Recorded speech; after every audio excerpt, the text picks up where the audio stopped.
Let me ask you this. Why is it that you could play double bass at 180 or even 190 BPM, but the second you try to hold a groove around 150 BPM, your feet suddenly fall apart? You know what I'm talking about. Your legs get heavy, your left foot starts lagging, and then everything tightens up. And the weird part is 150 BPM is slower. So why does it feel harder? And that's not a speed problem, it's a mechanics problem. In a minute, I'm gonna show you the exact moment your foot starts fighting the pedal. And before you start thinking this is just you, it's not. You see, most drummers hit this exact wall somewhere between about 120 and 160 BPM. I see this all the time, man. And a drummer will send me a video of their double bass at like, let's say 180. Everything looks relaxed, right? The pedals are bouncing nice. Their posture is nice and loose. And they play the same pattern at 150, but everything else collapses. So either their lower back hurts, their body leans forward, their feet get tense, their legs get tense, and the beaters just start burying into the head.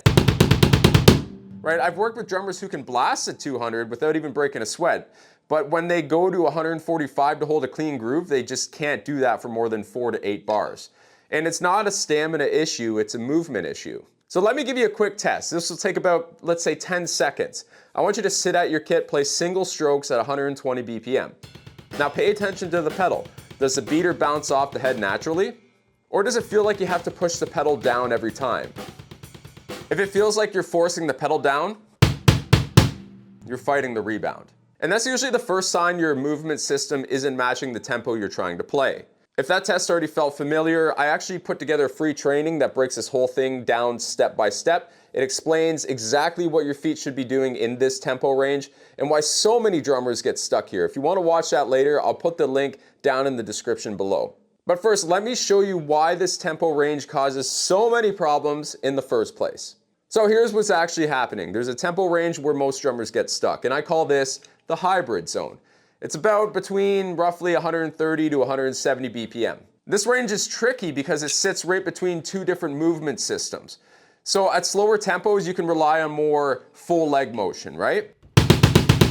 And at fast tempos, the motion becomes a lot more ankle dominant. So most drummers end up forcing a movement pattern that simply just doesn't work at that tempo.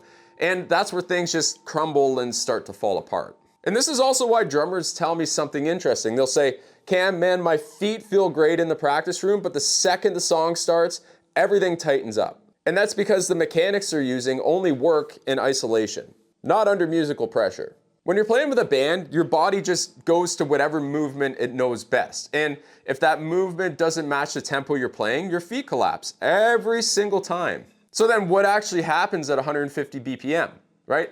Your brain tries to use the same big leg motion you've always relied on. But now, the tempo is too fast for that motion to stay efficient. So your body starts compensating. You want to lean forward or just tense up. You push harder into the pedal. But then the harder you push, the worse it tends to get. Because now you're just fighting the pedal instead of working with it. And once that tension starts building up, everything becomes harder than it actually needs to be. Watch what happens when I play at faster, more ankle technique BPMs.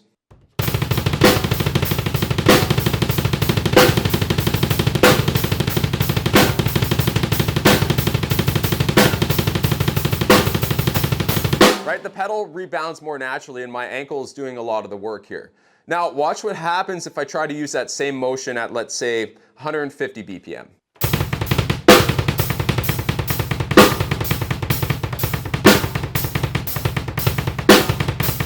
See how that pedal isn't rebounding fast enough to support that motion? My foot has to work a lot harder. Now, watch what happens when I shift into more of a hybrid motion.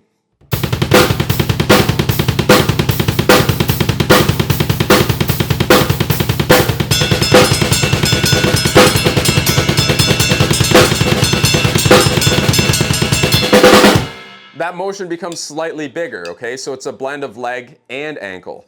And then suddenly the pedal rebounds exactly when I need it to. Same tempo, give or take, but different mechanics, and you get a completely different, more relaxed and efficient result. And this is exactly why I built a system around what I call the hybrid zone. It's that tempo range, again, between 100, 120, and 170, where a lot of drummers get stuck because their movement system hasn't been trained to transition. And most people just try and fix this by, I'm just gonna do more drills, I'm gonna practice harder, do more reps, do more metronome work. But if the movement pattern is wrong, more practice just reinforces the problem. And so you don't necessarily need more exercises, you just need to understand how the mechanics actually change across tempos. And then once you do understand that transition, something really interesting happens. 150 BPM stops feeling like it's a wall because you're just not guessing anymore. And you know exactly what it should feel like and what movement to use and when to use it. So that way your feet feel the same whether you're practicing alone or you're playing a song live. And if you want to understand exactly what your feet are doing between that tempo range of 130 and 170, I put together a free training where I break down this movement system step by step. It's going to show you how the hybrid zone works and how to stop reinforcing the wrong mechanics every time you practice. You can watch that training at the link in the description below.